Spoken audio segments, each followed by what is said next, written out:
What is going on, Headliner Nation? Jake Fantasy Headliners. Hopefully everybody's doing well out there today. We're talking about some running backs. We got our top 30 running backs for week 2 here, fantasy football. If you're looking for a little bit more detailed information, that's over on the Start Sit videos. This is just meant to be a quick rundown of our top 30 here heading into week 2, and we're going to start right now at number 30.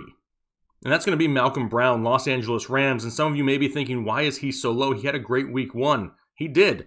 But Cam Akers is still a thing in this backfield, and these touches are really going to become touchdown dependent. If he doesn't score them, he could hurt your fantasy team. That's why he's not a must start for me. I got him down here at number 30 until there's some more clarity in this backfield. Number 29, James White, New England Patriots going up against the Seattle Seahawks, who are a lot better than the Miami Dolphins, and they should be able to score points, the Seattle Seahawks that is, and that's going to force Cam Newton to have to throw the ball a little bit more. Insert James White here. He was a little bit banged up in week 1, missed a few series. I expect him to be more involved this week. Got James White at 29.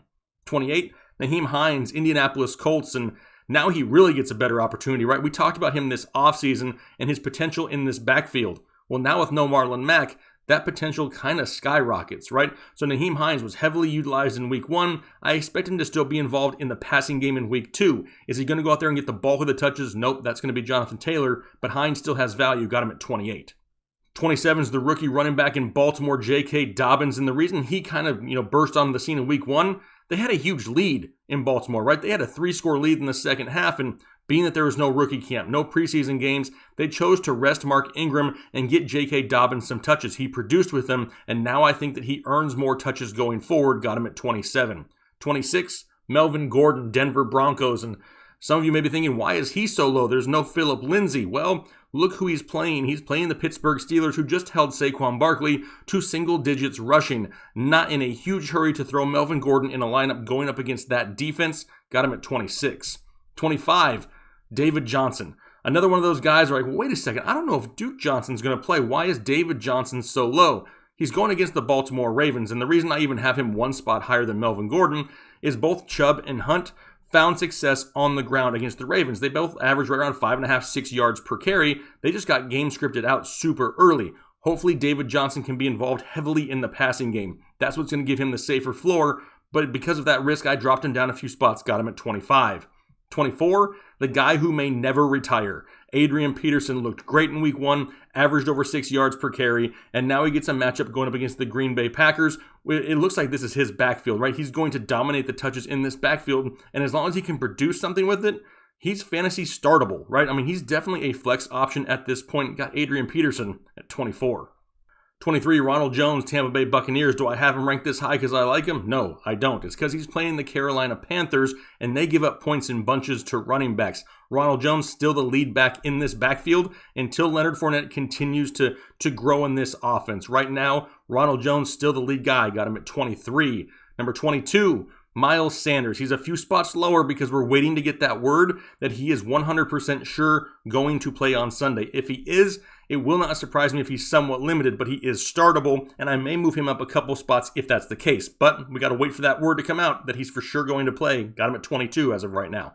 21's Kareem Hunt, Cleveland Browns going up against the Cincinnati Bengals, Thursday Night Football, and let's be honest, right? Hunt and Chubb both got games scripted out so quick against Baltimore that neither one of them really had a chance to get off the ground. I expect this game in Cincinnati to be a lot closer than it was last week against Baltimore, which means we should see more Hunt, more Chubb. Plus, this passing game in Cleveland is just kind of in disarray right now. I expect more of the running backs, closer games. Got Kareem Hunt right here at 21. 20 is Mark Ingram, Baltimore Ravens, and like we spoke about a little bit earlier with J.K. Dobbins, they got a lead early. They didn't need to lean on Mark Ingram. They're trying to get J.K. Dobbins the touches. Well, Mark Ingram is still going to be the running back 1 in this backfield, and this game this week could be slightly closer going up against the Houston Texans, who have that ability to score points along with him. If they are, we'll see a lot more Mark Ingram. The efficiency is still going to be there in one of the best rushing offenses in football. Got Mark Ingram at 20. 19, Devin Singletary, Buffalo Bills, going up against the Miami Dolphins, who let Cam Newton run all over them last week. And honestly, the Bills look great. The offensive line looks good. Josh Allen looks great. They have weapons on the outside with Diggs and Brown and Beasley. Does John Brown play? Maybe he doesn't. Maybe he's limited. If he is, maybe we see more Devin Singletary, more action out of the backfield. Got Singletary right here, 19. Number 18, David Montgomery. And a lot of people are going to look at last week's box score and be like, David Montgomery sucks. Well, go watch the tape. For somebody coming off of an injury like he had, he looked pretty good on tape. And now he gets a great matchup this week going up against the New York Giants, who just made Benny Snell look like an all-pro, got David Montgomery at 18. 17, Raheem Mostert, and honestly, he could probably be a couple spots higher. Why? All the weapons are hurt in San Francisco. George Kittle's banged up. We don't know if we're going to see Brandon Ayuk. We already know that Deebo Samuel is out. We could see more work in the passing game for Raheem Mostert and Jerick McKinnon. Add in the fact that he's still going to be their early down guy. Raheem Mostert has some huge upside going up against the New York Jets, Jets, who are in disarray. Raheem Mostert in line for another solid game. Got him right here, 17. 16's Kenyon Drake, got him dropped down a few spots because of the matchup. He's going up against the Washington football team. And if you haven't watched the Washington football team, their front seven is probably about as good as it gets in the NFL. They're downright scary, and that could limit the between-the-tackle running for Kenyon Drake. He needs to get the ball in space. They need to utilize him more in the passing game. And with the Cliff Kingsbury offense, they've shown that they can do that in the past, and I expect him to do it again. Got Kenyon Drake right here at 16. 15 is Chris Carson, Seattle Seahawks, going up against the New England Patriots, so it's not an easy matchup by any means, but what we saw from Chris Carson last week was just different, right? We're used to Chris Carson going out there, getting 20-plus carries, and just grinding his way to 100-yard games. He didn't need that last week. He was a lot more efficient. They didn't run him into the ground. He was involved in the passing game, and if they can keep those touches low and continue to keep him looking explosive like that, Chris Carson could be a pleasant surprise here this year. Got him right now at running back 15 for week 2. 14, Austin Eckler. Now, yeah, sure, the coaches have come out and said, hey, we're not going to give Austin Eckler as many touches in the passing game as last. Come on, give me a break. That's what this guy is known for. That's what he does, and that's what he does well for years. They're not going to all of a sudden just abandon it. They have a matchup this week against the Kansas City Chiefs, who do what? Yep, they score points. They're going to have to keep their foot on the pedal in LA. They need to involve Austin Eckler more in the passing game. Got him at 14.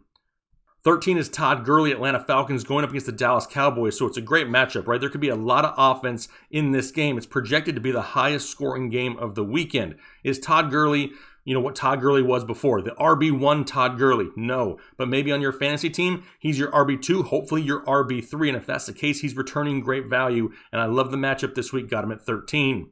12, the rookie, Jonathan Taylor in Indianapolis. No more Marlon Mack. A lot more touches for Jonathan Taylor. Now, last week, he kind of underwhelmed in what he got. However, remember, he came into that game, his first ever NFL game. Wasn't the projected real number one. It was mostly Marlon Mack. With Marlon Mack going down early, they leaned on Nyheim Hines a little bit more, who's familiar with that offense. Now, a full week with the ones. Expect Jonathan Taylor to come out and get the bulk of the touches in this backfield, and Hines will still be involved. But this is going to be Jonathan Taylor's backfield going forward. Love the potential upside here this week for him. And just the volume alone is why I got him so high. Throw in the fact that he's going up against the Minnesota Vikings. Give me Jonathan Taylor right here, number 12. Number 11, Aaron Jones, Green Bay Packers. And don't forget, Aaron Rodgers is on his suck it tour. He's out there just throwing the ball all over the place, which means we see a little bit less of the running backs in Green Bay. It's kind of why we have him drop down a few spots. Maybe the touches aren't quite there. And this week, going up against the secondary of the Detroit Lions, don't be surprised if Aaron Rodgers and Devontae Adams go absolutely crazy once again, limiting some of the possible touchdown opportunities that Aaron Jones sees. Got him right here, number 11. Number 10, Joe Mixon, Cincinnati Bengals, going up against the Cleveland Browns, so it's a great matchup for Joe Mixon. A lot of people want to hop off this train too quickly. Don't forget, last week was Joe Burrow's first game, and the offense was pretty vanilla. He did great with it. He looked great at the end of the ball game, trying to drive them down the field for the win or the tie. Did not happen. Expect this offense to continue to grow with Joe Burrow and open up the playbook a little bit more and more. Joe Mixon is going to be right here at number 10 in a better matchup for me here this week on a Thursday night game. Number 9, his opponent in that game is Nick Chubb, and we talked about this earlier with Kareem Hunt, right? These guys just got game scripted out so fast last week. A lot of people will look at the box scores and be like, oh, Chubb sucked. No, he averaged like 6 yards a carry. He did just fine. They just couldn't rely on the run because they were trailing by so much they had to throw the ball. This game against the Bengals should be a lot closer. We should see a lot more Nick Chubb. Got him at number 9. Number 8, CEH, Clyde Edwards-Helaire, the Kansas City Chiefs. No, I still don't hate the kid. Got him right here at number 8. We know he's going to go out there now on a weekly basis and get a huge share of the volume, right? He's going to get right around 20 touches a week. Can he punch it in from the goal line? Going 0 for 6, somewhat concerning. Does he get more involved in the passing game? If he does, he climbs the rankings. Until we see that, got him right here, number 8.